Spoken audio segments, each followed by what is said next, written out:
I'm kind of curious that while you've given a boost to capital expenditure and increased outlay to PM Awas Yojana, you've also cut the Manrega budget by almost 33% or 30,000 crore. Why have you done that? Actually, the answer lies in your own question. Okay. PM Awas Yojana is also to be done by workers in the area, rural area, who normally would have gone for, let us say, in the absence of this, would have gone for Mahatma Gandhi Rural Employment Guarantee Scheme. Right. That's one answer, because even this has got to be done by people in the rural areas who are looking for jobs, just as Jal Jeevan Mission also goes through rural works. So they have these opportunities as well, which are coming not in a small incremental change, 6% increase, 79,000 crores for PM Awas, and also Jal Jeevan also getting a huge allocation. So these two also are there along with MAN. Second, Manrega is a demand-driven scheme. The more people come saying we want the job, we give them the work. So what is stated at the budget time estimate tends to keep adding to its resources or demands based on what comes from states. I need more. Then we add more to it and go to the parliament with a supplementary demand. So if you see the last 3 to 4 years, inclusive of the COVID year, naturally, yes, the BE number and the RE numbers are so different in that the RE is much higher. And if you now go back to the last 2 years where the actual numbers are available, BE, RE and the actuals, you will see the actuals are lots more than the BE, and in some cases exactly as much as the RE, which is enhanced, or even better than the RE in increased amount when you realize it in the actuals. So you end up spending a lot more even as you're going on. So I'm a bit now worried that this is becoming a staid question. Manrega, you cut it. Just see the pattern for the last 3 years. It starts with a number at the BE, keeps going on because it's demand driven, and when the supplementary demand stage comes, it's actually a lot more. Yes. So more opportunities have been created, so that's right. Yeah, so I agree. The real average GDP growth rate is 6.5%, as the economic survey says. With a little more reforms, the survey posits that it could even be a little higher at 7 to 8%.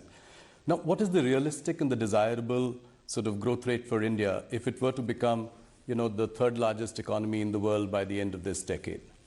Desirable is one thing, but that desirable number will have to be tempered down by the global realities. Yes. The kind of uncertainties with every economy in the world faces. I don't think any one economy is so immune that the global volatilities don't affect them. So every economy is affected, particularly for a country like India, which for at least 2 critical items entirely depends on imports: fuel, fertilizer. So when you're looking at importing that many big ticket items, your uncertainties are lots more and lots more pronounced. But even provisioning for that and building a budget, we have definitely ensured that we will be not as much be affected by such uncertainties as would any other country be. And therefore the numbers that we've given for the growth is very realistic. Right. One thing that struck me this time when I was listening to your budget speech was the absence of any mention of disinvestment or asset monetization. Why was that? Why has that at least seeming to take a back seat in the last year or so? No, it is still there in the budget documents. Right. It may not have been a part of my speech, but it is in the appendix to the speech. It's also in the rest of the documents where we give the actual numbers and the activities which are going on and so on. See, the cabinet has after all taken a call that certain companies will have to be privatized, and that motion has the approval of the authority concerned, which is the cabinet. So the process goes on. But of course, because we'll have to also see when is the best time for it to be done, given the fact that we've already done the homework and kept it ready for just going out to the market, this consumes a lot of time, this preparatory time. Absolutely.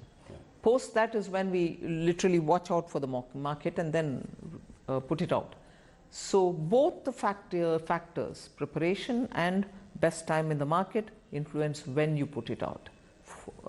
The process is on many of these items. So you're saying it's a question of timing. The commitment to privatization remains as strong as ever. Absolutely, particularly on those where the cabinet has already given the go-ahead.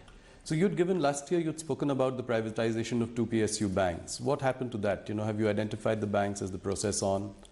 This is what is happening. The process is on. The amendments will have to happen in the Act, right. And then also look at the market, and then it'll have to go through. So it is very much on? Of course it's on, because the cabinet has given the approval. Right. So Nirmala ji, the export sector is suffering because of slowdown in major markets. What are the options to mitigate the impact of weak international economies for us today? See, it has two-sided problem. One, you have to make up for those handicaps that Indian exporters face, whether in logistics, whether it is the cost of electricity, or whether it is any other inherent handicap that they may have in terms of labor, or in terms of the place they are located in, and so on. So for these inefficiencies because of certain handicaps, it is necessary to give them some kind of a redressal, in the sense give them some incentive, or the RODTEP-like scheme which is already on. So that's one thing. But it's also the usual way in which you would say, if a market is difficult, look for newer markets. If a market is difficult, see what you want to do about making yourself attractive for that market. You do road shows, or you spend money in branding yourself, or you appoint such agents who will tell us about the tastes in that and preferences in that market, and so on.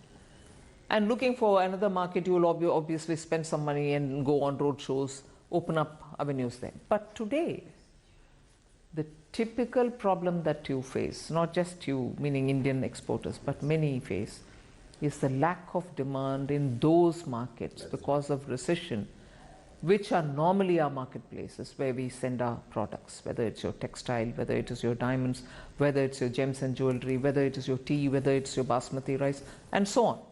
So I'm taking those which are symbolic of India. There are others, components, auto components, electronic parts, which you very well manufacture today.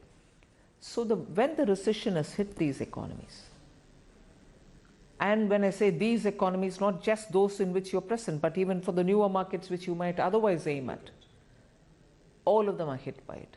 So that's where the problem gets even more compounded, and we'll have to work together with the exporters to see how best we can help. News 18 India की web series FIR number 208 streaming today.